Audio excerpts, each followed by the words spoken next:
the Oregon Country Fair. Are you ready for one of the most amazing spoken word panels of the year? I think so! I'm so excited that you are here, and we have a very special thing coming up with an incredible slate of authors. This panel, they've been crafting this for a while, so this is a very special treat for you. After this panel, just so you know, you'll be able to meet these people, as I mentioned. So you'll want to go over to the left, and you'll be able to talk to the people, as well as get any kind of special commemorative spoken word things. And we also have a bookstore that is right behind the path here. So you can get these books anytime if you're not able to after this. So I wanted to introduce our people. We have a host of amazing people, author and publisher Laura Stanfill of Forest Avenue Press, which is spoken, and we also have spoken words poet laureate Jorah LaFleur, and New York Best Times fantasy author Laini Taylor, and Family Fair resident, author extraordinaire Rosiee Thor. And by the way, Rosiee just announced an original Firefly novel coming this fall. Yes, Firefly, the TV show. Yes, give it up for Rosiee. And comedian, actor, beatboxer, musician, and author, Reggie Watts.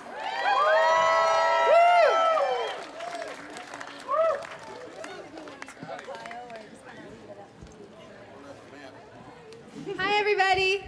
All right, give it up for your panel. Hey, guys. Hi, everyone. Thanks so much for coming today. I am so honored and thrilled to be on this stage with these amazing human beings, all of whom I admire very much as people and as writers. Hi, everyone. Hi, Laura. Is this on? To start it off, I would love to ask everybody to tell us something you're really excited about recently. That could be a creative project, that could be a new food you really love, or a color. I've been really into this bright orange color lately. Jorah, how about we start with you? Something I'm really excited about. Well, I brought a vocal effects processor. That was not it, but that was a good... I brought a vocal effects processor to the fair for the first time. So for me as a spoken word poet, starting to play a little bit with technology and being able to even subtly alter my voice is very exciting to me. It's like having a new toy and a new tool. And the person down on the end of this panel is definitely an inspiration in that direction. So yeah, I'm excited about getting to make my voice have an echo, echo, echo, echo. I'm Laini, and I'm excited about having recently finished a novel that has been the bane of my existence for like 5 years. And you know, like with a craft or of some, you know, you think it gets easier with time, you get better at it, but I don't know, like with writing novels is like not necessarily true. Like it almost gets harder the more it does. That's correct. Yes, and so so it's finished, sort of. I have to wait for my editorial letter, and hopefully they like it. So yeah. Well, that was a great answer. I think if I picked anything else, my partner who's here would kill me. So I'm going to say I'm really excited about my next book that's coming out next fall. Is a cozy mystery about two gay vampires who move to rural Oregon to start a bed and breakfast. And then they find the mayor dead in their garden, and they have to prove their innocence to the town. It is called The Dead and Breakfast. And it's full of puns, it's full of jokes. It's like a joke per page, and I hope people like it. Well, I ain't got nothing that fancy, but, well, I guess, I've been pretty excited about some cool breakthroughs in fusion energy. I hope that we can make that breakthrough so we can stop this stupid whatever oil resource wars that we have, when humanity can finally evolve to the place at which we all know we should be at already. So that's why I'm excited about that. I thought you were going to pitch our business. Oh yeah, and we also have a business. Because I was giving you the opportunity to do it. Born in the green room. Yeah. You've heard of crazy straws. Well, now we've got Neurodivergent straws. Maybe neurostraw for short. Yeah, neurostraw for short. That sounds like something for drinking brains. Yeah, it's for the illithid, actually. yes, exactly. Nothing illicit going on here. Okay. The marketing campaign writes itself. Yeah, I'm sorry. It always occupies my brain. Okay, I'm done. That was fabulous. Before we get into more questions, I think if you all could tell us a little bit about where your place is in the creative world, in the writing world. Maybe we'll start with Rosiee this time and go to Reggie and then Jorah. Great, yeah. So I am a author of many genres. I write mostly science fiction and fantasy, young adult,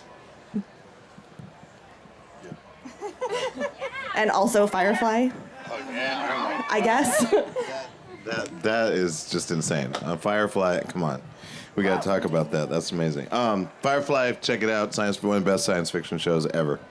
What was the movie called? Only 13 episodes and a movie, so. What was it? Oh, Serenity. Serenity, Oh, my God. One of my favorite, it's very quick, one of my favorite bad guys.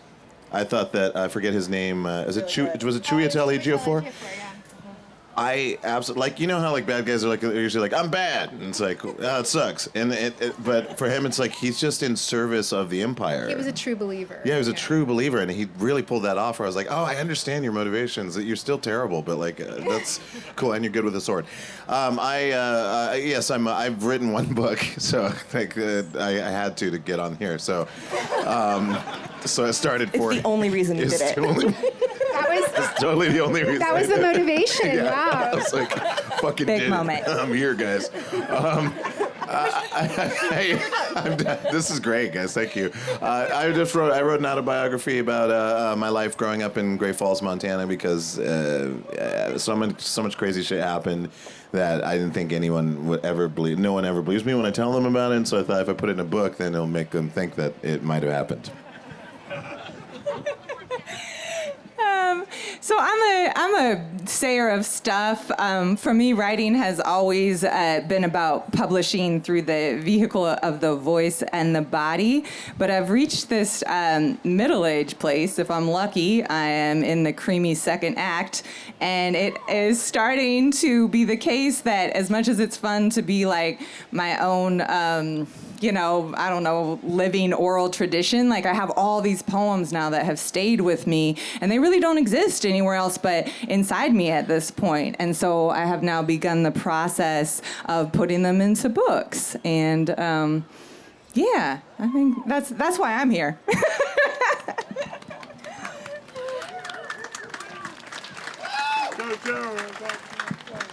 I'm Laini, and I write fantasy novels for all ages, elementary, middle grade, young adult, and adult. And I write about like gods and monsters, angels, devils, lots of war and kissing. And is that the fourth book in the series? War and Kissing. War and Kissing. Yeah, it's like gods and monsters, war and kissing. Yes, I mean they go together well, and so. Awesome. So I'm a book publisher and also an author. My debut novel came out a couple years ago, and it was literary, historical, with a touch of magic, because I couldn't decide which one thing I wanted to do, so I did all of the things that made me excited.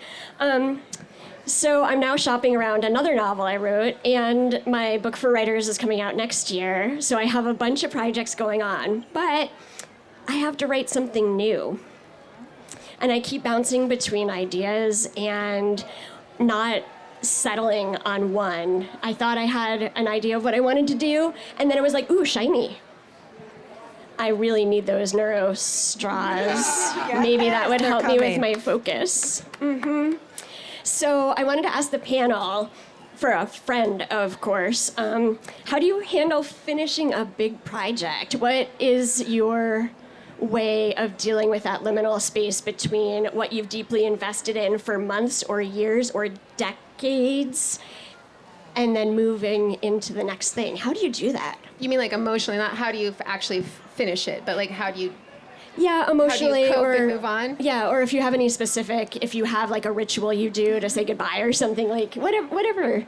I feel like handle is like a strong word for what I do because I don't. I don't feel like I do well with that emotionally. You're describing your experience of like being distracted by the shiny and not really knowing. Yeah, that's exactly how I feel. I don't do well with it. I do well with being on a deadline. I know what I'm supposed to do, and as soon as I don't know what I'm supposed to do anymore, I crumble a little bit. Wow. Which probably says a lot about me, and I should talk to a therapist about it. I mean, I'm not quite as, well, not nowhere near accomplished as many of the writers up here. But I will say that for my process, I mean, for me, I guess it was cheating. It was autobiographical, so I just had to create a timeline and then decide, okay, that's enough of that stuff. But I know that from my other things, like working on music and things like, which has that similar, like, when is the song done, or when is the painting done? When do I stop? That I just kind of, I think I've developed the ability to kind of get it to a point and just try to like really focus on like an intuitive response to like, is that, because sometimes the window's really small. It'll be like, it's done. And then like, no, it's not done. It's not done. That's not. But no, it's set. There was a moment where I did feel like it was done. So I try to get into that moment where I can just release it and just be like, okay, I'm done. And then of course an editor helps. Yeah, when your editor tells you it's done, and then you can be done. It's great when other people tell you what to do. That's so great. Well, I am like so perennially late on everything. You guys know that quote, I love deadlines. I love the whooshing sound they make when they fly by. So usually I am so, and I feel like on my last book, I don't know if any of you guys can relate to this, but like there's that whole like ADHD thing where urgency is like the only thing that motivates you. So you save things to the last minute and then get it done. But like it's all of a sudden not working for me anymore. There is like no level of urgency that's enough. No. But, you know, that said, I finished it. But usually I'm so, like, frantic and panicked, and then it's done, and I'm just nothing but, like, tears of joy. Like, no problem moving on. I'm so, like, just so happy and relieved to move to the next thing. Yes. Yeah, I mean, I relate to a lot of this conversation. I usually am moving towards a show. It's like the thing, like you're literally going to have to stand on stage at a point and do that thing. So if you better finish the writing one way or the other. But I don't know, I guess just there's something that's been happening for me lately. If we zoom out a little bit and think about that, the creative experience of having certain projects. I know it's probably different for story writers, but I have certain poems that are like, they're kind of hanging out in potentia, you know? Maybe it's like that, right? And so it's like, okay, when is it time? When is the time to birth this one? And if it's not clear and it's not a hard deadline, I've also been, I don't know, hopefully developing a little bit more trust with myself that like, if it's not time for that one, that's okay and it will come eventually, just to speak a little bit. So I think, you know what I mean? Like sometimes things take a lot longer in the oven than you think. You're like, okay, 15 more life minutes. Yeah, gotta get to know the oven. Reggie, I was a little nervous, a lot nervous about being on a panel with you, and I decided I would call a friend for help. And so I asked David Naiman, who is a fantastic podcaster, what he would ask Reggie if he had the chance. He would have loved to be here, and he was unable to make it work with his schedule. So I figured I could just ask him, and he would come up with a great question. So here is David Naiman's question for you. And I'll send him our recording afterwards so he can... Yeah, Love so it. this is good answers I love only. you, man. Humor was a way you made friends in Montana after moving from Germany, and I suspect it was an experience like your shows, performed in real time in front of other people with an immediate response and energy in the room. So David wants to know, I'm curious what it was like bringing humor to the page, both the challenges and joys of it, the frustrations and limitations, and or the advantages or new things you learned from doing this away from an audience, without music, without physical gestures, just words on the page. And I will add, I would love to talk about your QR codes, because the more I've been reading your book, the more you are actually interspersing some of these pieces. Oh yeah, I think, you know, for me it was the opposite. when I was in Brazil and I played a large drumming group, no, just kidding. I was like, wow, that's uncanny. It's really crazy that happened, and they stopped immediately. I'm like, no, it was actually kind of the opposite. I had to work at not leaning, like being too humorous, because it was autobiographical. I think if I was doing fiction, that'd be another thing. Mm-hmm. But to be sincere, I mean, I guess a lot of what I do in my humor, especially in later years, I have been trying to be a little bit more open and transparent about my feelings and putting that out there, so that's what becomes funny, because it's funny that we're hung up on these like little thought loops that we get on. So I kind of used that approach when I would tell my stories, and if there was a traumatic element to it, there would be humor, but I wouldn't try to use it to just to make it smaller, to minimize it, and just kind of show both things, and to show that the humor that I do have it is a sincere way of dealing with the problem. Yeah, I think so. And what was the? Any limitations or frustrations with? Oh, yeah. I mean, there were. The QR code thing I was actually really happy with, because I always thought it would be really nice to have a book that has this. I'm obsessed with coining the term. At least I think I coined it. Phygital. Physical and digital, like the crossover of those two worlds, and so the manifestation of that in physical objects, or physical objects taking, so vice versa. In this book, the QR code for me was like, oh, that's a great way to make it kind of interactive and give a soundtrack to a book. Like if you have, so you can actually put a soundtrack to a book while you're reading certain sections of a book, and because I got to generate all of it, it was easier. It wasn't like, oh no, we have to get a license for Fleetwood Mac or whatever.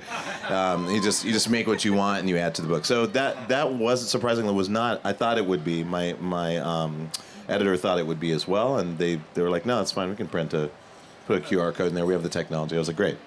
It really feels like when you're reading your book that you're in a room with you, because of that mix of what's on the page and your easygoing voice on the page, but also then being able to dip into some of the musical history and experiences. It's really cool. Did you do an audiobook with like? Yeah, I don't know how they did the audiobook thing. I did do an audiobook, but I think they probably would have just, I guess, played the songs, I guess. I hope so. That sounds so cool. Yeah, because it has like my high school band's first song that I wrote to my friend who was in the rain under a streetlight while I was in a 76 Cutlass Supreme with my guitar player and on acid, and then we wrote this song called She Stands. And so you get to hear that, which I think is kind of sweet. Yeah. The audiobook is amazing. May I give it stars? I did not know you. Oh, yeah, sure. Mm-hmm. That's great. Thank you. Thanks, guys. You guys are treating me so well for my first book. You guys are so awesome. I mean, you're my business partner now, right? Oh, yeah, that's true. Yeah. We're in a straw company now. Yeah. Magic happens in the green room with this crew, for sure. Moguls. Jorah, since we were talking to Reggie, I love that we have two spoken word performers here and two written word performers. Not that there is an intersection for sure, but I'm really excited to ask you about the performance aspect. Poets, you may know, hustle really hard to get their work out into the world, and I wanted to talk to you about how a lot of writers really worry about calling themselves authors, or even saying I'm a writer, I'm writing, because they haven't been published yet. But when you get in front of a mic and do a show, you're absolutely a writer. And I'd love for you to talk a little bit about the ways of getting your work into the world. And I'm especially curious now to hear you say that you are putting some more physical work into the world. Yeah, I work for a literary nonprofit, so I get to spend a lot of time with some wonderful, like, wordy nerdies, and I'm the only one of us. Hold on. That was a good time for a mic to go out. I was literally about to be like, I'm the only one who's compelled towards the microphone. They all write and publish. So I think like so many things, it's like what's true to your nature. I love the solitude, the introversion, the self-conversation of writing. And then for me, I also love the connection, the real-time meaning making that happens with a crowd. And I know that for some writers, that is their worst nightmare. That is like the exact opposite of what they ever want to have to do. That's why they are writing alone in their room and then publishing books so people can read them. So it's interesting. I really respect both journeys, and I think that the same way I see page writers really pushing themselves to do public readings, for me it's been the opposite, where I've had to push myself to start putting things on the page and just really confront the fact I have some, I don't know, nervousness that I'm not actually a very good writer. Like, I'm just like, I know how to be entertaining to a reasonable extent, or at least try. You know, it's like the voice is this instrument. And so, I mean, there's ways where I'm like, we could do the phone book. The meaning of the words, the chicken scratch actually doesn't matter that much. We're just going to get into a connected space, and the words are going to be vehicles. But that's the thing I've been overcoming, just to be very transparent, is like, no, the words are good too. So, yeah, I've been appreciating that. Like, yeah, whichever is the hard thing for you, go towards that.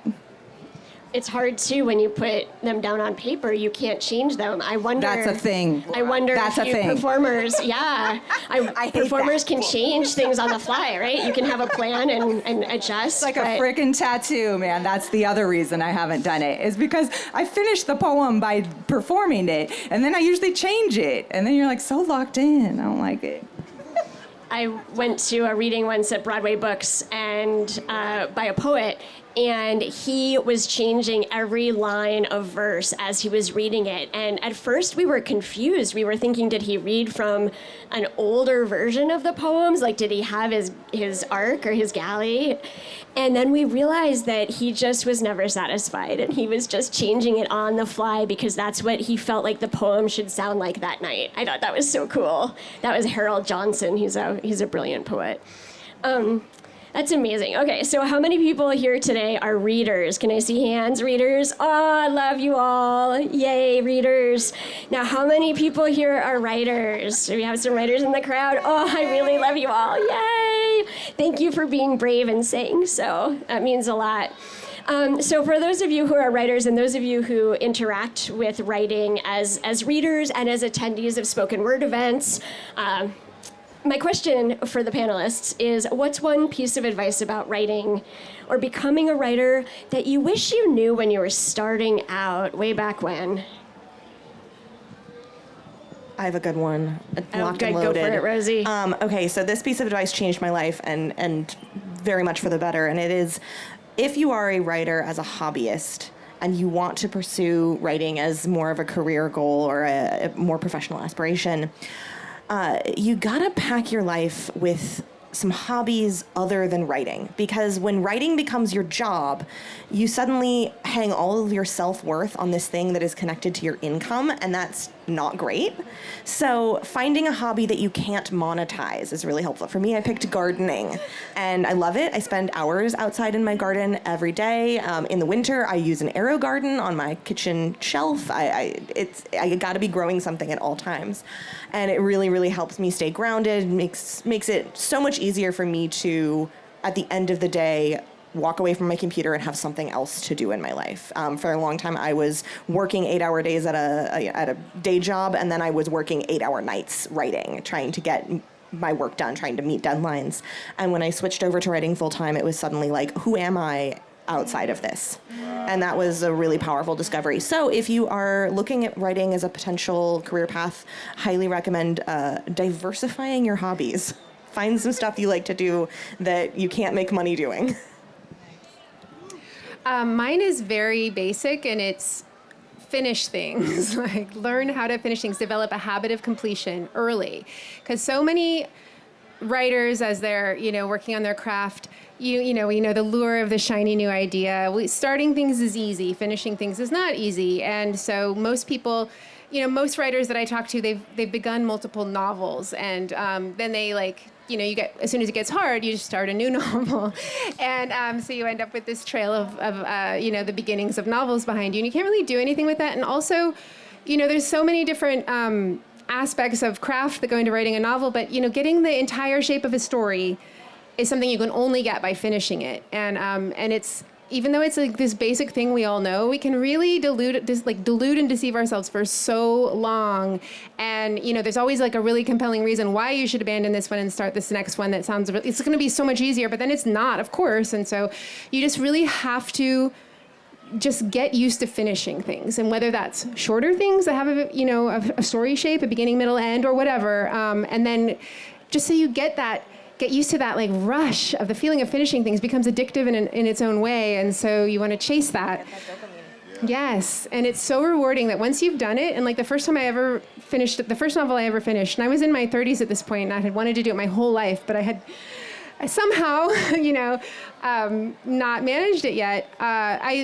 I typed the end, and it was, whatever, it was a rough draft, but those words, for real, for the first time, I burst into tears. It was like the most memorable moment, and then you can do it, even if it's a short piece, and everything after that is different.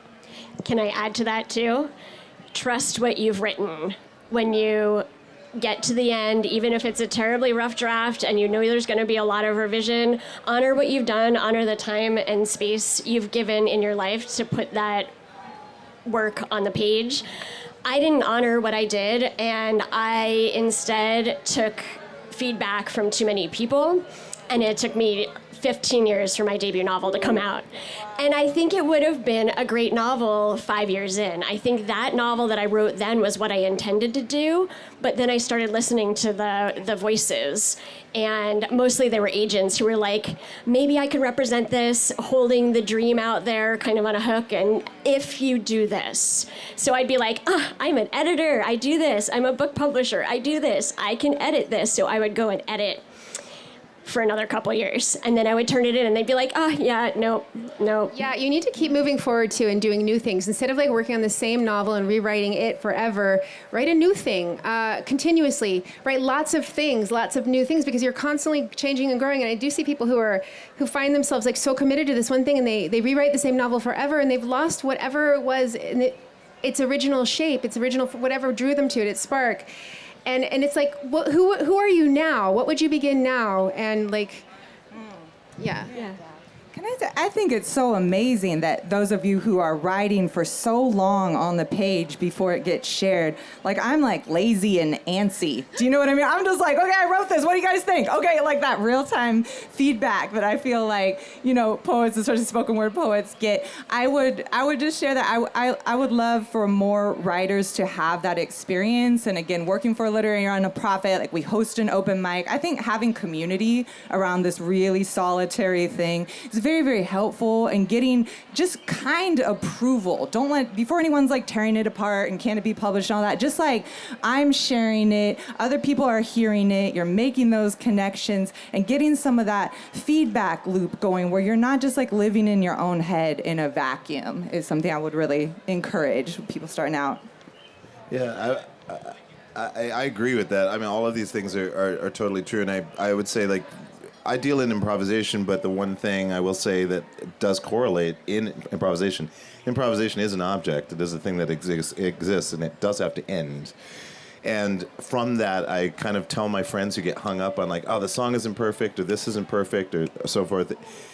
Finishing it is absolutely crucial, because, and also with having the perspective that you're going to make so much more. You've got so many things to make. So don't get hung up on one thing so much. It can really tailspin and get into a loop on that. But just, finish it, because even if it's like it's 70% what you thought it was going to be, you finished it, and then you're going to make another thing, and that's going to be better. So I don't know. Yeah. I love that so much. Thank you.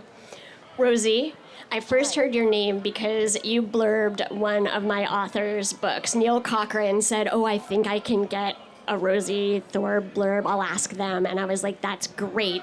And I looked up Rosie's work, and I was really impressed with them. And now we're sitting here on stage. Hi, Rosiee. I love you. We eventually met at a library fair before you and Neil had actually met in person. That's right. So yeah. that was kind of great. But since then, we've discussed identity and the way we can write our way as writers into understanding of ourselves by through fiction. And I'd love for you to talk a little bit about your queer identity and how that your sense of yourself has changed as you've grown into your professional writing career. Yeah, so I know this is going to shock a lot of you out in the audience, but I'm both gay and literate. Wild, I know. But yeah, so I started writing a long time ago. I wrote my first full novel. I think I was 17 years old, and it was about a girl who liked a boy, and they were straight, and it was weird, and I didn't know what I was doing for obvious reasons. But as I continued to write and as I continued to edit my work, I was trying to reach for authenticity. I was trying to reach for what is actually at the core of these characters, and what do I see in them that is reflecting something back. And as I wrote, my first book is Tarnished Are the Stars. It's a steampunk adventure story about 3 queer teens who are trying to save their planet from an epidemic of heart disease. And they're dealing with oppressive healthcare systems and so on and so forth. And the first draft of it, I had 2 characters kind of set up as romantic leads. And everyone who read it was like, this is not working. They're not interested in each other. And I was like, what do you mean? I wrote them. They're characters. They have to be. That's how books work. And the more that I revised and the more that I wrote, I began writing my way into identities that I didn't align with myself, at least publicly. I didn't know what the words were for them, but I found them through fiction. And that character, one of the characters in that relationship in the original version of the book, it turned out that he was aromantic and asexual, and it just wasn't working because he wasn't romantically inclined. And I needed to kind of figure that out. And as I was writing it, I started to see myself in those identities. I started to see myself reflected in my own characters. And then the same thing happened. I thought, haha, I've done it. I've labeled myself. We're done. And then I wrote my second book. And I have a scene in that book where a character is describing their experience with gender and how they interact with pronouns and other people's expectations. And this character is non-binary and kind of going through this existence of living in a very gendered world while not really aligning with those genders and not really aligning with other people's expectations of gender. And I was like, oh, wow, what a great little bit of representation I've written for those non-binary folks over there.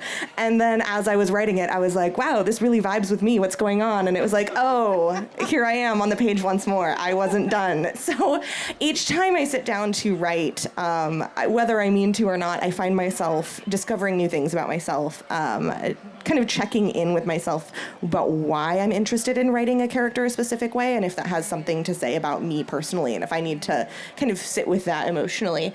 And I think that it has been very cathartic and very, obviously it's worked out very well for me because I kind of know more about myself, and that's always nice. But it has worked very well as far as connecting with readers as well, because oftentimes readers who are asexual, aromantic, non-binary were very underrepresented in fiction. And so seeing that representation both on the page but also on the panel is really powerful, I think, for a lot of those readers that I meet and people who are maybe aspiring authors thinking about, are my stories going to be valued? And yes, they are valuable. So that's great. Yeah.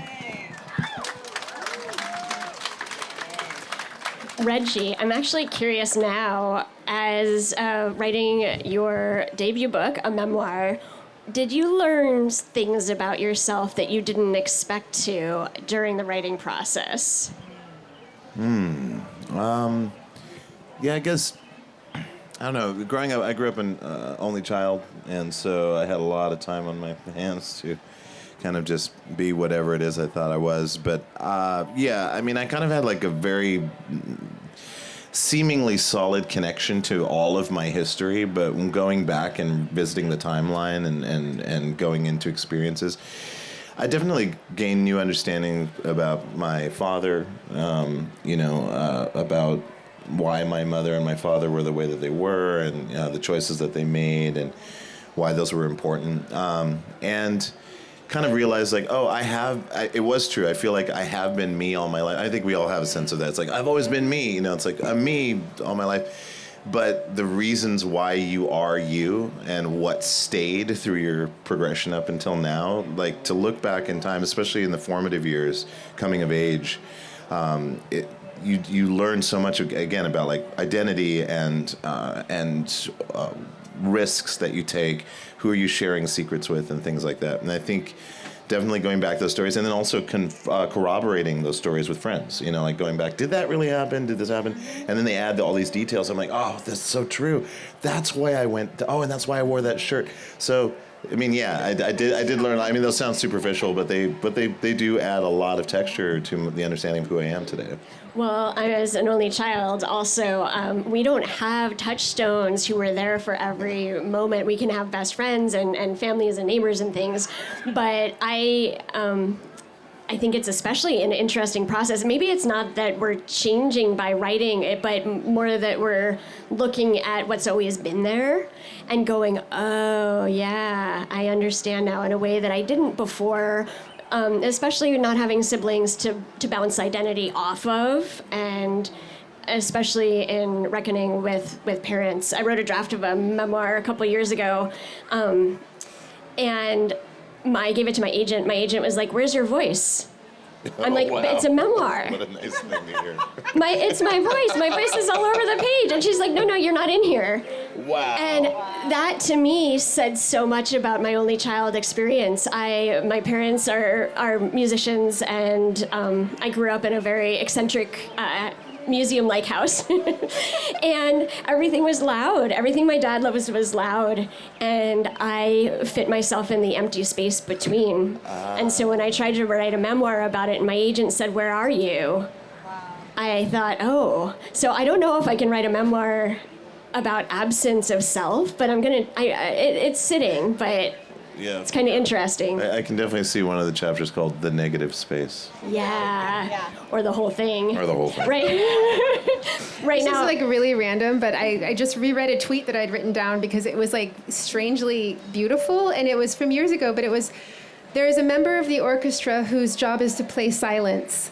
And, you can't see them and you can't hear them, but they're absolutely crucial to the finished product. And I was like, Yep. I don't know who wrote this or what it means, but it seems really profound in some way. I love that so much, and I think it might speak to chapter breaks and space breaks in chapters and line breaks for you, Jorah, right? Yeah, absolutely. Pauses, pregnant.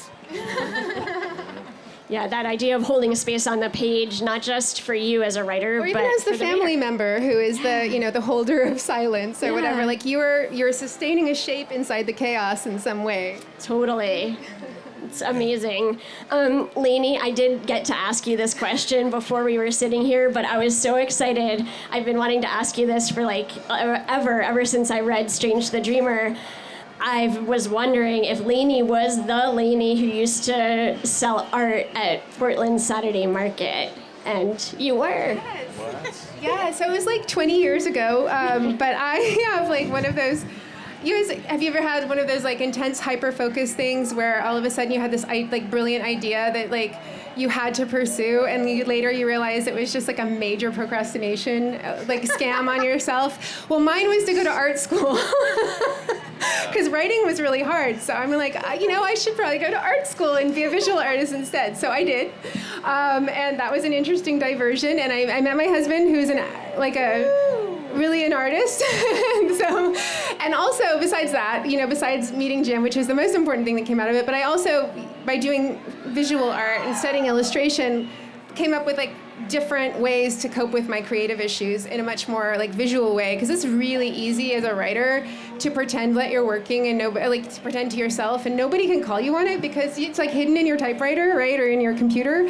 And my joke that some of you probably heard me say is that like, I'll work in no play makes Jack a dull boy, right? Like if Jack had been a painter instead of a writer, like his wife would have known like right away that there was a problem. Where's the painting? There is no painting. But with writers, like no one's like gonna demand to see what we wrote that day. So anyway, doing visual art really taught me how to get past my perfectionism issues and become productive as a writer as well. And so when we moved to Portland from Oakland in 2001, we did some odd jobby things and whatever, and then I started selling artwork at the Saturday Market, and it really it's the weirdest squiggly line, but I started making these ornaments, and then like they would get picked up by stores from out of state, and then I went to I licensed them, and they were sold in like 4,000 stores at some point, and then I was able to start writing full time. So it was like, it brought me back to it. And so it's been a long time, but I love knowing that Laura was somebody who used to come and buy my artwork 20 years ago. I used to come and look first. We would go, I had just moved to Portland in 2001, 2002, and I would go find Laini's booth and just admire all the colors. For those of you who are fans of Laini's work, the colors, the vibrancy, the unexpectedness of her art, the whimsy, I see it all on the page too. Like there's something about looking at my print that I have of yours and then reading your book, and I can tell they are creatively twins. Well, thank you so much. So, and it was a really productive procrastination diversion for sure. Yeah. But I also feel like it must have in some way informed your writing process, did it? I don't know, but the funny thing is that like it should have been clear to me early on that like visual art was not really my medium, because when I would start a painting, I would like write about it. I would describe it with words. Whereas my husband, who's visually oriented, would sketch, and he's still, that's how he starts things. He sketches things like as he's reading a manuscript or as he's developing a manuscript, he's developing it visually first or alongside the words. And for me, it was like I would describe what I wanted this painting to look like before I ever dared to like take the pencil to the paper or whatever. So it should have been a clue, but I don't know. It brought me back to it. It gave me the way in. I don't know if it actually really informed like what it looks like, but I'm doing art again actually as of just the last month or two for the first time in like at least 10 years. So it's felt really good. That's amazing. Well, and you make these beautiful journals for your own work, right? So there's an interplay between your artistic. Kind of like the hobby thing, like Rosiee was talking about, like a hobby that you can't monetize, but then there's some part of your brain that's like, but can I? Yeah, is anyone in the market to buy a zucchini? I'm just imagining like an overcoat with zucchinis, right? That's a good visual. I think you should draw that. Actually, zucchinis on one side and neuro straws on the other side. Yeah, there we go. Mm-hmm. Yeah. I would get flashed by that person. I would feel comfortable. It works like if you open both sides at once, then it's a flash, right? Extremely phallic objects, totally safe. Oh, you all are so fabulous. I think we still have quite a bit of time. We're good? Okay. I'm really curious about titles, and this applies to all of you for short form work, and we'll get to some audience questions next, but I'm curious both for performances, like how you title your performance, and how you title a finished piece of work that's going to be bound between covers. Again, asking for a friend because I've always struggled with titles. Rosiee, your titles are awesome. Did you come up with them, or did the publisher was it like you had to keep coming up with them? What up with that? Yeah. So your titles are. So my titles are Tarnished Are the Stars, which is my first book. We went for like 30 rounds trying to find a title for that. It was originally called Through Gilded Veins. And my publisher said, absolutely not. And I said, bet. And I tried to write another book that's completely different. And I tried to call it Through Gilded Veins. And my editor was like, no. But then he didn't buy the book, so maybe somebody else will. But Tarnished Are the Stars was a combination of just like, I think we made like pages of just combinations of words. It was like gold, stars, like just earth, planet. Like it was just a weird like word cloud until we figured it out. And I think that one was my editor, I think, put those words together eventually. And then with Fire Becomes Her, that one was originally called Flicker and Flare, but the publisher had another book series that had a book title, I think, in the series called Flicker, and then another one called Flare. And so they were like, this is going to be too confusing, and that was fair enough. And I suggested Fire Becomes Her as like the first thing I suggested. And my editor was like, I don't know, maybe. and just sat on it for months and months. And eventually I was like, I'd really like to announce this book. Maybe I can get them to nail down a title. And I said, hey, have you thought about this anymore? And he was like, I don't know about it. And I was like, what if you ask your boss and see what they think? And his boss was like, this is a great title, let's go. So I got to have it, which is great. But yeah, for me, titles are often like kind of a formative part of the story writing process. It's often like I'm telling myself what the book is about. And so I just finished writing a short story titled The Fire Swamp is for Lovers. And in the end, it was like, does this title really fit the story anymore? Like, kind of, yeah, but it really was just me giving a thesis statement to the story. This is what it's about, let's go. And I think that can be kind of how I end up starting off with titles, is I will just figure out, like, okay, what is the essence of this? If this was a paper that I was writing for a class, what would my thesis statement be? And I find a way to make that kind of sound a little bit poetic, and that's where I end up with titles. Yeah.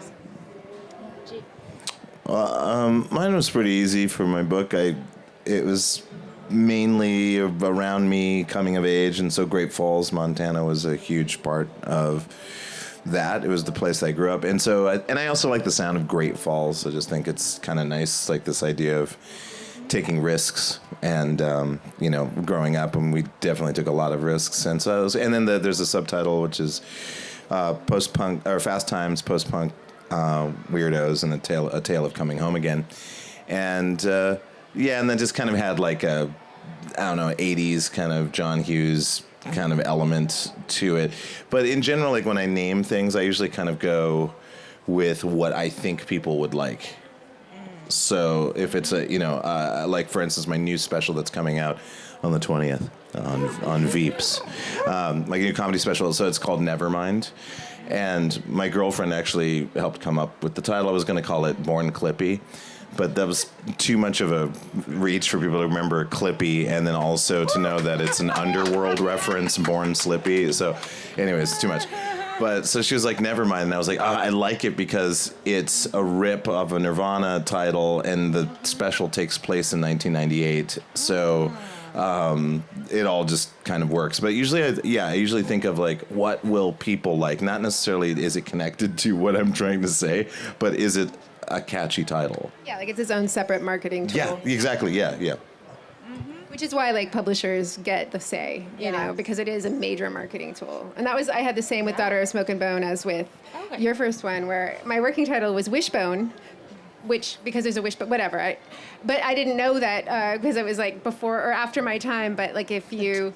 there's the dog. I didn't know about the dog because I was too old for the dog. But like if you put Wishbone into Google or Amazon or whatever, it's like all this like Jack Russell Terrier detective.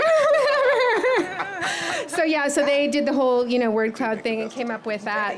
Yeah, good boy. And I didn't it was like before there was a million the blank of blank and blank titles. You really got in on the ground floor on that one. It was an early one, but when they first told it to me, I was like, I don't know, it sounds kind of like a caveman thing. The Daughter of Smoke and Bone. I was like, it sounds caveman-y to me. And I without that context, I showed it to my mom, and my mom said it sounded caveman-y, and no one else has ever said that. So it was fine. And then with Strange the Dreamer that was something that arose from the text. And I love when that happens. And I love chapter titles too. And I title my chapters, and they're usually some weird turn of phrase that arises in the writing. And Strange the Dreamer was, it sounds kind of like abstract or whatever, but it's this character, Laszlo Strange, who's a librarian and war orphan. And there's this moment, he wasn't even supposed to be the main character. He was a secondary character. And there's this moment, though, early in the book where a book of fairy tales, he's a librarian, his first day on the job, a book of fairy tales falls off and breaks his nose. And so he was like literally shaped by stories. And like at that moment, and it was like Strange the Dreamer, that dreamer Strange, and because that's his name, is Laszlo Strange. And it was like he took over the story, and the title was the title of the chapter. So that was like the moment where the book found its focus, like it found its center. And my editor didn't like it at first. Sometimes we have to bully them. Sometimes we just have to bully them into it, and then they're glad we did, and it's fine. And I didn't insist. I didn't know if it was good or not, but they came around. Yeah.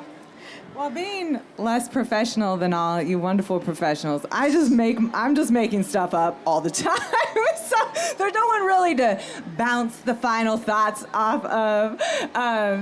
I find that if I'm writing poems for the page, which I am increasingly exploring, then the title matters a lot because I'm thinking about it's going to be the first thing the person reads and it's going to frame their whole experience of the poem. In the past, mostly with writing spoken word, I actually don't think that much about the titles. It's usually kind of just like an afterthought drawn from because I don't spend much, it's not like, and the title of this poem is, it's just more like, here it is, you'll get the package and the title's a little superfluous. But in starting to put together collections, I think I've had some pretty similar thoughts. Like I want it to explain what you are getting in the package. So I have this documentary collection of poems from COVID times. It's called COVIDian Times, In Place Shelter. There we go, right?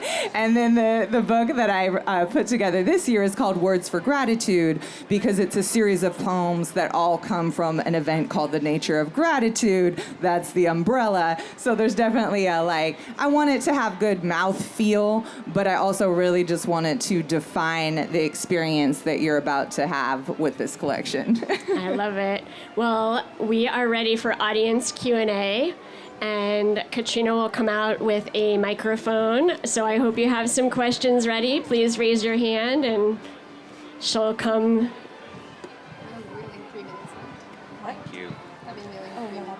Wonderful. My name is Sean, by the way, and it's wonderful to hear everything all of you have to say. I did have a question for you, sir, Mr. Watts. Yes, sir. Yes. When this book sounds very, very intriguing, you said that there was a playlist that goes along with it. Is that your own music in that playlist? Yeah, all the music in there. I believe all of it is stuff that I've made. Yeah, I'm pretty sure. Yes. You're like. I just want to say, first of all, thank you to the whole panel. It's just so wonderful to hear this spectrum of work going on and here at Country Fair and hear you all riffing off each other. It's really great. Reggie, I have a question for you, Mr. Watts. I am a big fan of your, I think it's 2012 TED Talk, in which you I feel like it kind of holds up a mirror to TED and gives them a sort of a look at the absurdity of it. But I'm a little bit gobstopped that they have since invited you back time and time and time again. Yeah. And that this world of elite, super rich people just love it when you break the rules over and over and over again. So I'm curious to hear a little bit more about what your relationship is with TED people, and are these your people now? Yeah. Well, I think there was a little bit of a timing thing I got lucky with because I remember, I don't know if any of you remember, but Sarah Silverman got into a little bit of trouble with TED because, well, she did her set, and generally when comedians or some kind of entertainer goes on to TED, they submit the script of what they're going to be saying so they have an idea. And she gave them what she was going to do. No one flagged anything. She did her set. It offended some, Saudi person or something. Someone. I think it was something to do with Muslim tradition or something like that. There was like a joke in there. That was in her transcript, and she had done on shows prior. Apparently, they were offended by this. They came down on, I forget his name, Chris, came down on him. He came down on her and said, why did you do that, basically? I'm just paraphrasing. And she was like, I gave you the transcript, all of this stuff. Then it came down to a Twitter war, which the number one rule is don't engage in a Twitter war with a hyper-intelligent, experienced, seasoned veteran comedian. It's not going to end well. And basically he had to relent because they were going back and forth, and so I think what it did, I don't think that he's a bad person or anything like that. That's the thing about going. I like having access to those worlds because I don't want to other people like that who just it's like some person that it's like your worst nightmare. I don't want to hang with someone that's like taking private jets everywhere and like doesn't really care about the human well-being and things like that. However, being in their presence and being able to be who I am in front of them, and it gives them, hopefully, for us, even a split second, just another way of seeing things. And I think because of Sarah, she kind of paved the way, because they didn't know what I was going to do. I was improvising, so they just had to trust what I was going to do. They did. It ended up being great. It was fun, and I think that they just like. I don't think I don't have a negative. Like I'm not like I'm safe, but I'm not trying to cut down anybody. I'll definitely be harsh. I'm more harsh about the system that people are actively partaking in, and the characters that they're choosing to play, and forgetting that they are just characters and that they're not actors playing them. That's the thing that interests me, and I think I'm also very, very heavily interested in technology. So whenever I meet scientists, I love designers, I love engineers, I love all of that stuff, because I like bridging the world between technology, science, and art. And I think that we all need each other. You know, it's like, as like groovy as everybody else is here, like hanging out in the dirt and like just like hanging out with your buddies and not worrying about like taking a shower every 2 seconds and all that shit, and you're just here in community and creativity and exploration and, you know, self-fulfillment. They need that energy, and if I can explain it in a way that that allows them to stop and go like, well, it's just that. I'm like, well, actually, it works like this because of this, and that's why it's different.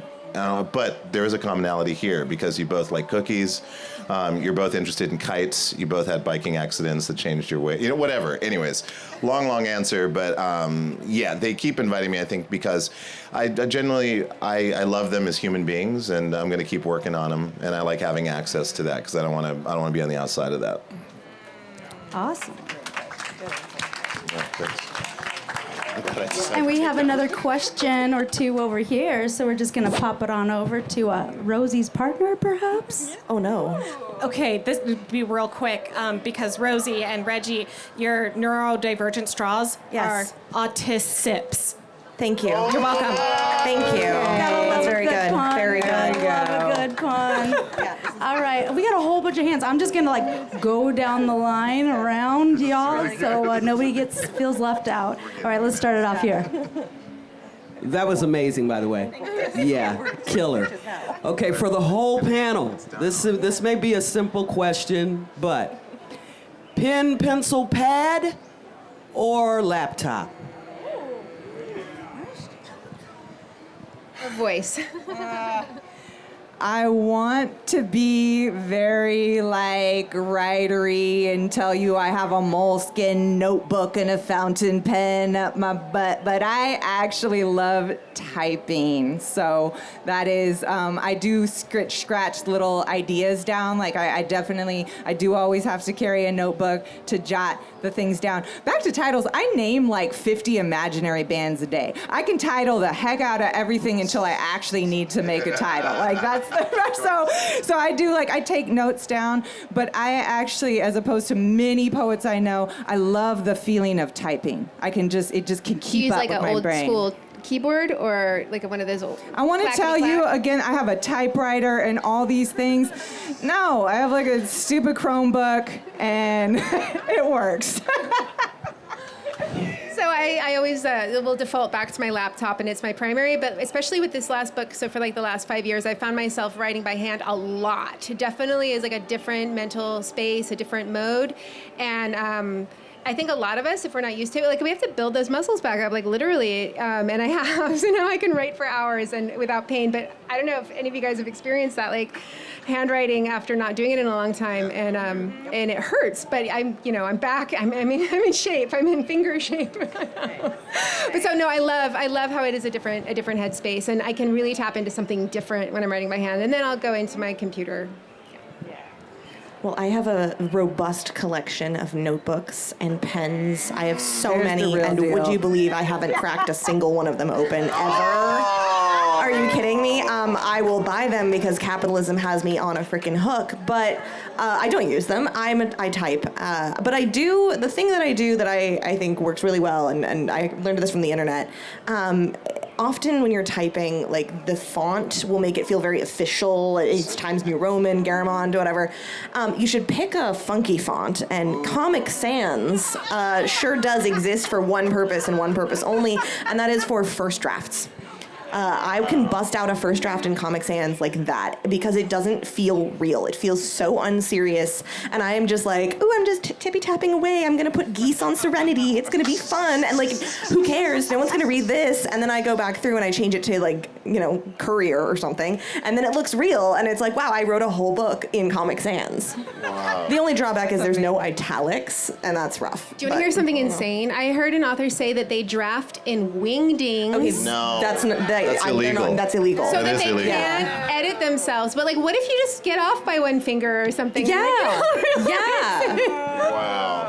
That's- Jail. literally I'm an can't abolitionist your of own jail. code. I know all these different writer psychoses that you discover. I choose the microphone because I do voice dictation a lot, or recording and transcription, just because it's faster for me. And sometimes because I have some form of perfectionism when I'm typing, because I'm not a writer, like I don't practice every day. So when I write, I'm thinking I'm not writing it well enough. Oh, the grammar's not correct. Oh, did I forget to add a comma or whatever? And so for me, it's just easier to just say it. I get out of my own way, and then I can deal with it later. I aspire to be that kind of writer. I'd love to be able to use dictation. There's like a whole different self-consciousness if you're Yeah. not like, Right. That's true. hearing my voice. Yeah. Oh, yeah, that's true. That is true. Well, you don't have to hear it. You could just say it, and it'll transcribe it. Yeah. Still have All to right. perform it. All right, Medusa, you asked the question. We know you're a spoken word artist too. How about you?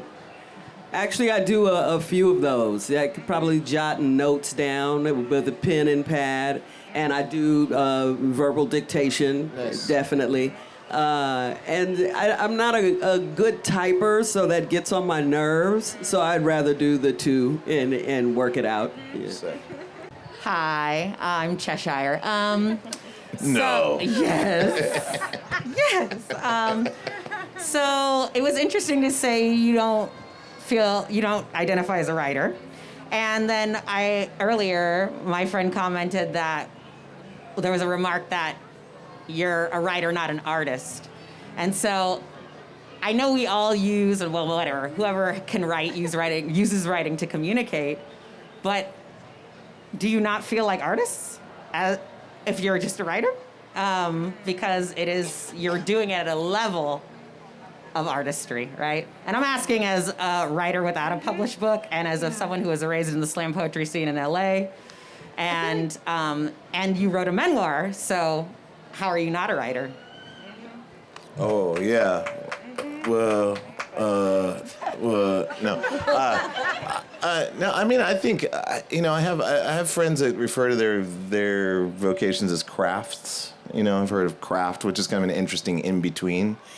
I think the process of creation is art. I mean, that is what it is. And so I guess it depends on identity. I mean, some people feel stronger by saying that they are a writer. I have friends, obviously they'll have more interesting things to say about that, but my friends who are definitely writers, they call themselves writers. And when I say like art, it doesn't quite jive with them. And maybe because it feels more like a form of communication, and maybe communication doesn't necessarily feel like, now here's a thing I've made, like fall into this thing I've made. I don't know, but I think identity is identity, but I believe that, personally to me, writers obviously are artists. I mean, if you're writing, technical journals or historical things of that sort, you still have a lens, you have a voice, and you have a way that you're describing it. So it is a form of, if it's not art, it's somewhere between craft and art. I don't know, but yeah. Yeah, but writers aren't called art. Writers aren't called artists the way like performers and artists are. Why is that? Yeah, I mean, like people would put it under that umbrella if they were asked to, but like it's not a term that is ever applied to people who are just artists. It's very strange. You're absolutely right. Yeah, I think there's an interesting. And this is I'm coming up with this on the fly. I don't know that I believe this with my whole chest, but take it as a thought. But I do think that there are times when I'm writing that I feel like an artist, and there are times when I'm writing where I feel like a technician, and those are two different modes that I use. So there are days where I'm getting to pick the right word for the scene, or I'm getting to describe something, and I do feel like an artist because I'm getting to kind of paint a picture. And there are times when I'm writing dialogue, and it feels like it sings off the page, and I feel like a performer. And there are times times where I am trying to decide if this should be a moment for a semicolon to shine or if this should be a moment for an M dash. And I'm always going to pick the M dash, but I'm always going to think about it first. Yes, M dash. Yeah. And those are days when I'm more of a technician than an artist. And I think that there are books that I write where I feel more like an artist, and there are books that I write where I feel more like a technician, or scenes. And I think it's because sometimes a scene comes from a place of creative exploration, or a place of there's like a dynamic thing that I'm excited to explore, and that feels like art. And then there are times when a scene really just needs to exist in the space, and that feels like more like craft or more like a technical thing. And I do try to make those scenes artistic, and I do try to like blend those two things and make every scene have utility and every scene have something artistic going on and interesting. But there are days where it's more one or the other. I mean, so last night we were at the fire show and we were watching this incredible dragon.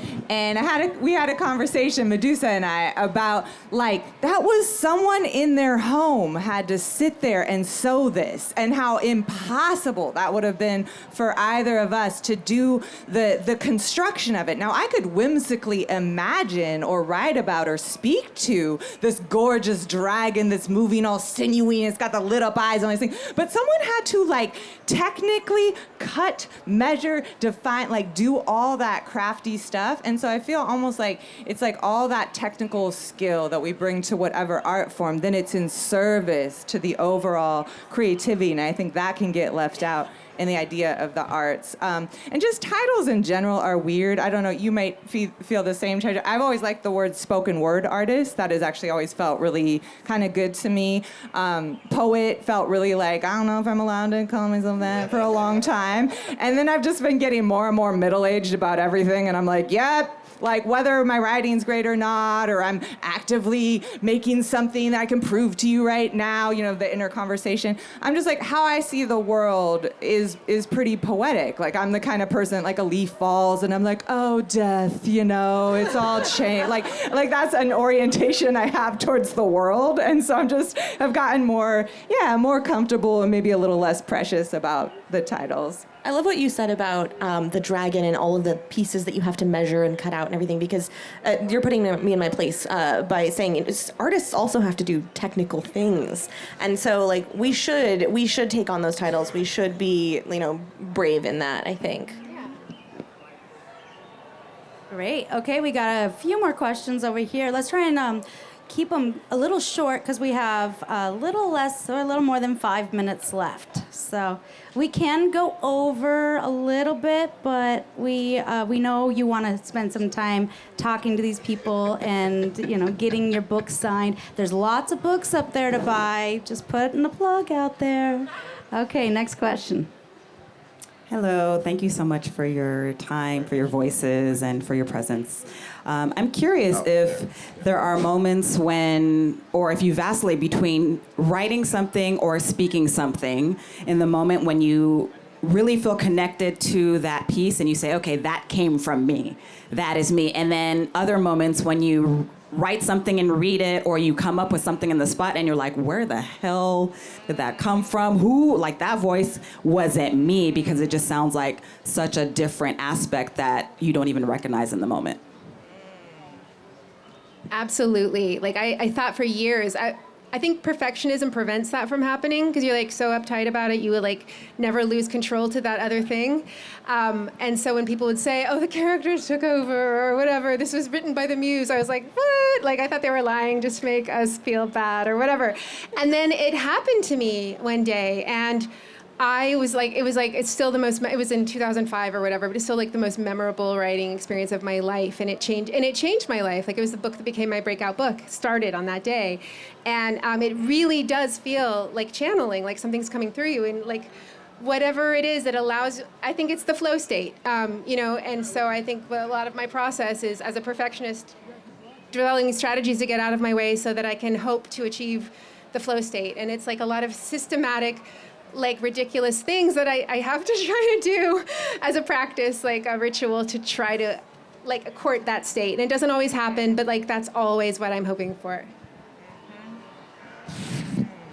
Yeah, I mean, it's a, you know, for me, when I write dialogue, sometimes I'll just, there's a lot of times, again, only child, I'm walking around my house and guaranteed I'll just be like on my way to like wash a fork or something. I'm just like, Mrs. Pipswick, is it true that Lawrence has not been here for many years? Well, yes, I do. Excuse me, I'll take 2 of those.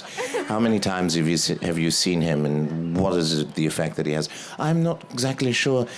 Excuse me, Edward, would you mind? You know, like I'm just doing that all the time, but if I try to do that, if I go, I'm going to record, I'm going to just, you know, whip up some dialogue. It's never as natural and doesn't flow as much. And so I think like in those states, for me, I'm looking for the detachment. I want a full detachment. I want just like, it's just pouring in and I'm just freely able to keep up with the input and the output. And that's a really exciting thing. I think for me, I am always challenged by sitting down and actually making something, especially when it comes to writing, because I'll feel just like buying all the notebooks. Like I love buying like, oh my It'll God, fix like me. this, oh, it's so good. And this pen is just like, oh, it's so fluid and it's just like gushy. It's gonna fix my writer's block, Reggie. I don't know if you know this, but it is gonna fix me. It's like when you find there's one notebook out there that will fix it. There is a notebook out there, or there is like a organizational program, like a color-coded spreadsheet that will fix my life. Out there, but I want to say that I had for years all those collected notebooks, like using them now. Like just keep them, maybe one day. Yes. Yeah. It's never too. Keep buying them. I use them now. I use them now as the notebook that sits beside me while I play D&D, and then I don't take notes. Yes. Yeah. You just got my daughter's attention. Yeah. I love D&D. I do too. Rangers for life. Next question.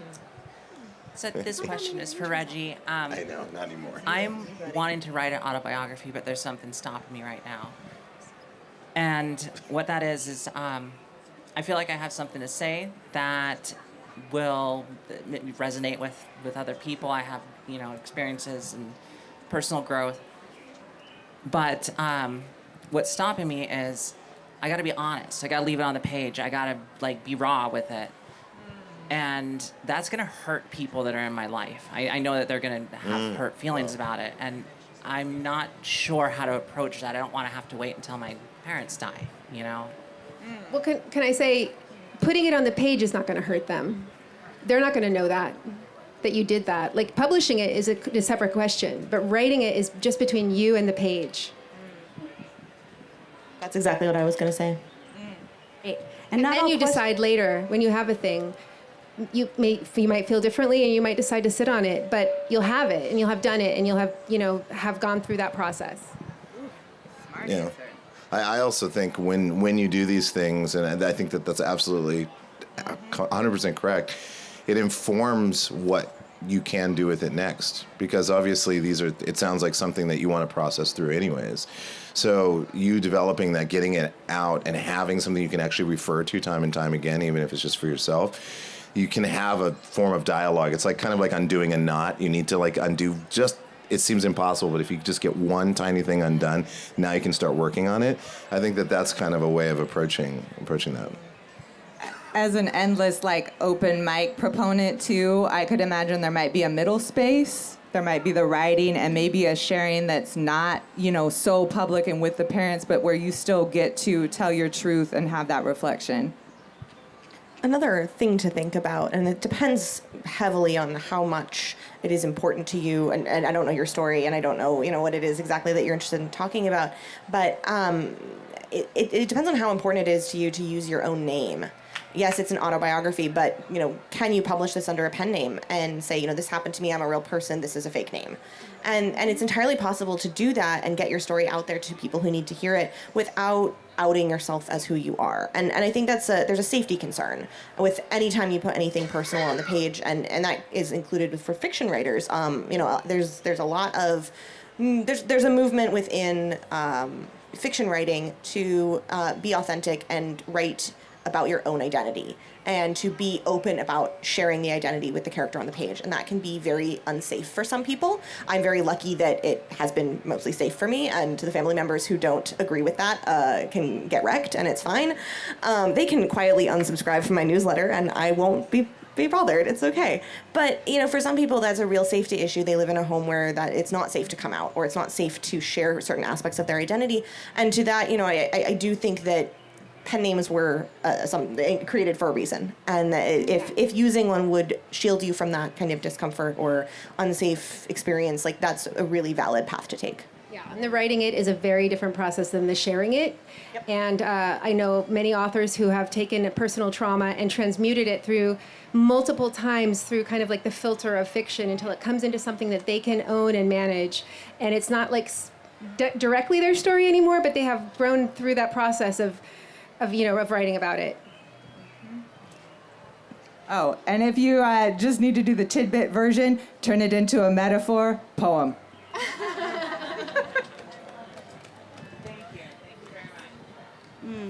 The beauty of a diversity of a panel. So many great thoughts and voices and experiences to learn from. All right, I think this is our last question because we're at the 4:00 hour. And so we just want to honor the time of everybody. But there'll be plenty of time to ask them, unless the panel wants to go a little longer. I don't give a fuck. I think there was a question up front, though. I don't know if, yeah. There's like so many questions back here. I have a process. I like go one step, the next one's like, I got a question. So let's go on to the next question. So my question is for the whole panel. I've left a long string of incomplete art throughout my life, music and illustration, but I've had stories that I've wanted to tell, but it's like in the form of an outline. I've got like points A, B, D, F, but I don't know how to get between there. How do you get between the bullet points? I just had this conversation with somebody who's like stuck in this place where he feels like he has to kind of get perfect before he can start, like do all the research, all the planning, all the preparation, like make himself perfect before he can take this on. But really, like there is such a different place that the actual writing comes from than that the planning comes from, and you just have to start. You don't have to, you have to have that mindset. Like whatever I write, it does not have to be part of the finished product. Like you just what you get out of drafting, of being inside the story, is completely different what you're going to get from the bullet points mentality. And so I've compared it to like being outside a house looking in the windows to being like inside a house walking around. Like you have to go into the house. You don't have to use what you write, and you have to believe that. Like I even have to tell myself as a perfectionist, I have to write this, but I don't have to read it, let alone let anyone else read it. But usually then it frees me up to actually do it. And so you have to get in that headspace where you're telling the story versus thinking about the story. They're both those are the two most crucial parts for me. And I use them both interchangeably, but you have to get to the inside the house. And you don't have to start at the beginning. Right. Really good answer. I needed to hear that today. Thank you. Anybody else?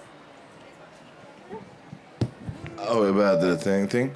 I think, scraps, you got a lot of scraps hanging around, and they're in like different boxes, it's like, these are most of the scraps, I think it belongs to this box. Sometimes, I like approaching it if you zoom out, can you do other things with it?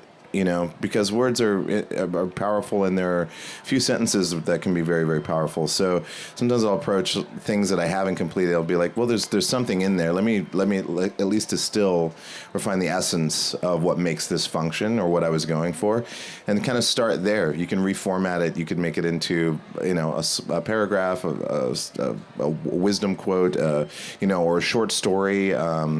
Or, there's a lot of things you can do. But I would say, find the essential elements of these various projects and look at them differently. It doesn't have to be the original outcome that you had for each of those. Actually, I do have something to add to this now that I've heard other people talk about it. Finally. And you mentioned that you have these bullet points, you have all of these disconnected pieces, and you're not sure how to kind of bring them together. Yeah. Okay. Well, we should talk more about this after. But I think that something that is really key is when you are building a story. There's event after event, but there's causation. So you want to make sure that the events are related. It's not just, okay, so we picked up tomatoes at the grocery store and then aliens arrived and then we went to dance practice. Like, we have to have some kind of like something that connects these things, right? And I think that when you dig into why are these events related and how are they affecting the individual character, how is the character impacting the events, you'll start to find the connective tissue. And that can be really helpful. I don't want to get too into it, but I'm teaching a workshop tomorrow, if anyone wants to come, on storytelling, and it's at 1:00 at the Rabbit Hole, and it's for all ages, so it's going to be really fun, and it's my way of distilling a story down into the pieces that I need personally in order to start writing. And so I'm hoping some people will join me. It's going to be very fun. I've color-coded note cards. And gel pens. I'm totally going to that. That sounds amazing. So somebody putting me to something recently was like a really short video of the two South Park creators talking to a writing class, and they broke it down to basically like you take your story, your plot beats, and if you can put "and" between them, you're fucked. Basically, as you said, it has to be so, like this and so this and so this, because of, or because yeah. like if there's an "and," then that's no good. You need to the causation thing. Yes. I thought that was That's so my simple. best advice for how to write a good synopsis. People in publishing, you have to put like a 1-page synopsis in with your materials, and it's like the worst thing anyone's ever asked us to do in our lives. But that's the key, is if you're saying "and," you have a problem with your story, and you need to go back to figuring out how these are related to each other. I just want to speak to being overwhelmed by bigness. And when I think about y'all who are writing big stories, right? And in the green room before, these folks were saying some really smart things about the minimum baseline and just what it is to choose a very, very small goal and finish that so that you get the experience, you get the dopamine star, you get the whole, just like, I finished something. Like if your story is that thing of like, I have all these unfinished projects, making a really tiny goal, finishing it, and then you start to have that psychology of I am a person who finishes things. And I think Reggie said like an embarrassingly small goal. Just so embarrassing. Because the big can be so overwhelming, I think, to think in those concepts. And failing repeatedly at overambitious goals sets up like this vicious spiral where it's like a trauma response. Mm-hmm. Like it's like you can't sit it down at your desk. Like you're literally having a traumatic stress response. Yeah, and I recently discovered this as both a reader and a writer, but short fiction slaps, and reading it and writing it takes way less time, and you'll get that dopamine hit faster. So if anyone really loves that feeling when you finish reading a book and you get to close it and you're done and you're like, woo, I get to go update my Goodreads challenge. Start reading short fiction, it's going to change your life. All right. Last question. Oh, yay, applause. All right. Woo. Last question, and then we'll go on to the signing and talking to the authors in person. Wow. All right. Question. What percentage of writing for you do you think is really fun versus the hard stuff you don't like to do? And this could be very different. The hard might be very different for each person, and the fun might be like the harrowing struggle to the end, and the fun is very small, and I'm interested in that. Well, for me, I would say that the act of writing itself is almost always fun, but it's the tricking myself into doing it that's hard. Once I'm going, I'm having a good time, but it's getting into it that's the problem, which is why I do this thing we were talking about back in the green room, which is setting embarrassingly low goals. Like, I'm going to set aside myself a goal of I'm going to write 1 sentence today. If I don't do that, that's on me. Like, that's silly. I should be able to do that, because 1 sentence could just be like, hey, how's it going? Like, it doesn't have to be anything. But the fact that I've then written a sentence, I'm probably going to write the next one, and then I'm probably going to write the next one, because my brain will start going. And then once I've tricked my brain into it, I'm good. I will say that this is extremely untrue for me in certain aspects. There are certain things about writing or certain types of scenes that I will just do anything not to do. I do not like writing. Like anything like super romantic makes me want to just like yeet myself into the sun. Like I would just throw me in the ocean, leave me to the Kraken. I'll just die. It's fine. I love writing. Yeah, I could tell. But no, I recently had to write like a little bit of a spicy scene for The Fire Swamp is for Lovers, and it took every ounce of self-control to get through it. I was like, what if instead I just didn't write this and we didn't publish it? Like sort of game to get through that. I have to trick myself. I will put Halloween candy, like Smarties or Skittles, bonus points if they're mini Skittles, because I just like things that are small, and I will let myself eat one like every time I write a sentence. Oh my God, I would totally cheat though. I'd be like, where'd they go? Oh no. Look, sometimes that happens. You gotta find a way to trick yourself into it, is kind of my experience. But I think it's a high percentage for like having fun. If I'm not having fun, then it's not the right project for me. Yeah.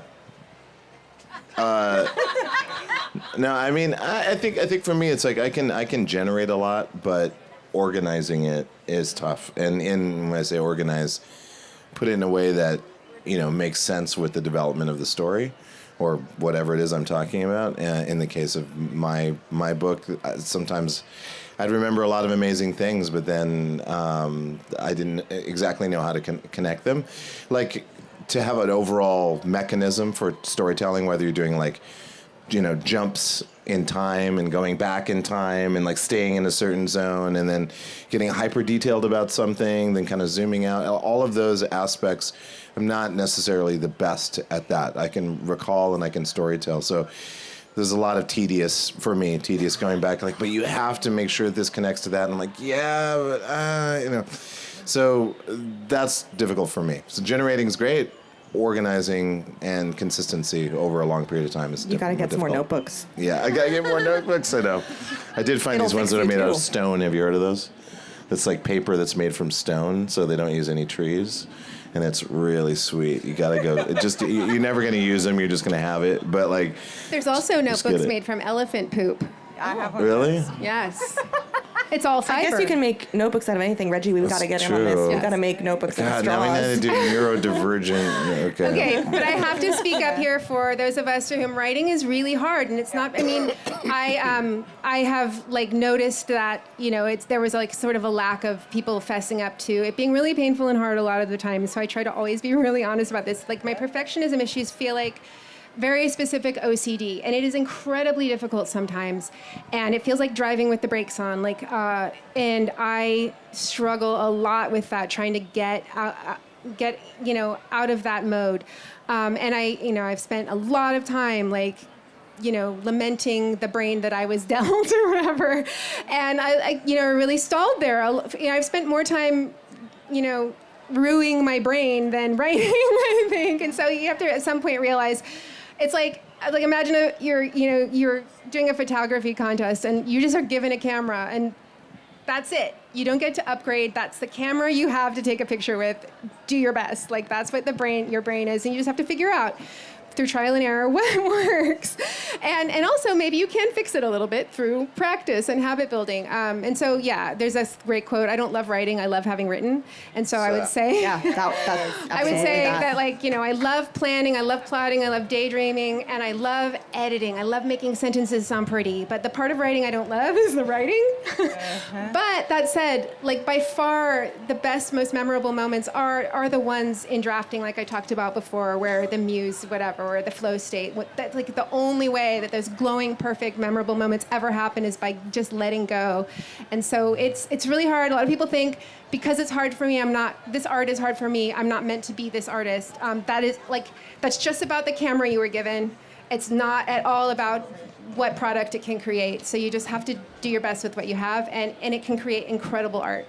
I feel like we're a little bit like there's this phenomenon when people have babies and they go through childbirth, and there's this rush of adrenaline, a rush of happy chemicals at the end, and you're like, ooh, that was fun, even though you tore your body open. Remembering writing being hard. Yeah, I'm suddenly remembering writing being hard. I'm over here oh, that's right. Actually, I like having done it, and then I forget. My brain erases the hard stuff. It's like this was all very great and easy and wonderful because it's done now. So ask me in a week when I'm in the middle of a new thing, and my answer will be different. And I just want to say, writer's block is real. People who say writer's block it doesn't exist, like just haven't had it before. It's like saying heart attacks don't exist because I haven't had one, and I hate that. Yes, and then they do get it, and they're like, oh, and I'm like, oh. See? Oh, how the turntables. We're gonna make a neuro straw specifically for you. Thank you. That one's gonna be called the Perfection Sip. It's gonna be like super elaborate. Or what if it was just like almost The flexi. perfectly straight, but it just has a Just slight light- bend in it? You just have to sit with it. You just have to sit with it. I will say, reward-wise, just for myself, it's like, so I teach youth, and I sometimes get very algebraic about big concepts, and so I have this formula for spoken word where I'm like, it's about the courage plus the craft, and then you get the connection. And that's just how it is for me. Like, I just want to get to that part where we get to be together. It's one of the most just automatically present, and to be with strangers and to be sharing a moment of meaning where we are really genuinely all connected is so juicy. And to me, it's like the writing is often like this like hard thing I have to do to get to that part. And in book publishing, it's going to be like 5 years before that book comes out, and you're like, I'm lazy and antsy. I don't know how you guys are doing at this. a glacial pace. It is you're unreal. like, wait a minute, what was this book that go out again? Because you've written like 2 more since then, or whatever. Well, speaking of connection, thank you all so much for being here today, and thank you to our panelists. All right, let's hear it for our panelists. Thank you, Laura. And Thank you, can- Laura. Yay, you. this was wonderful.